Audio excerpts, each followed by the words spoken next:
maybe towards the end of his career as well, Azlan Shah. I'm sure there's a few more years, but he's in his early 30s, so he's not got that many more magnificent appearances left. Here he is, though, gets off to a flying start from P2.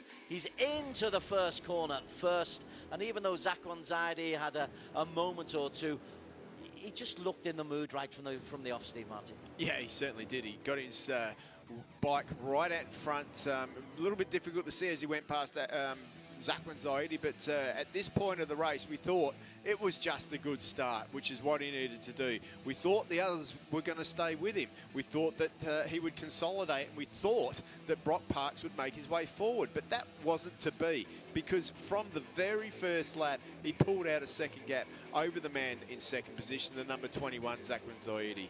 Unfortunately, Radapon Willarot, who was going really well, crashed out. Disappointing to see because he was on strong. Apiwath dicing with Federico Sandi from Italy on the Ducati. Good to see the Ducati up there. They did come good, and I'll tell you what, watch out for them next year, because with them coming back, they're going to have to fight for it. Talking about fighting, Brock Parks never gave up. He didn't give up yesterday when he crashed, and he didn't even give up today. He was down in 11th at one point and worked his way back up through the field, and there was a lot of traffic too. But then he was pushed really wide on that corner, and even the faint hope that he might have had of catching Azlan Shah, that disappeared on that moment. Corner number 4, there's the look on his engineers. Azlan Shah doesn't know at this stage, but he spread out a lead as big as 8.3 seconds. That was an incredible display at this point. With a couple of laps to go, he was still pushing. One of the fastest laps of the race was his second lap of the race, and then as he got onto that final lap, you could see the team there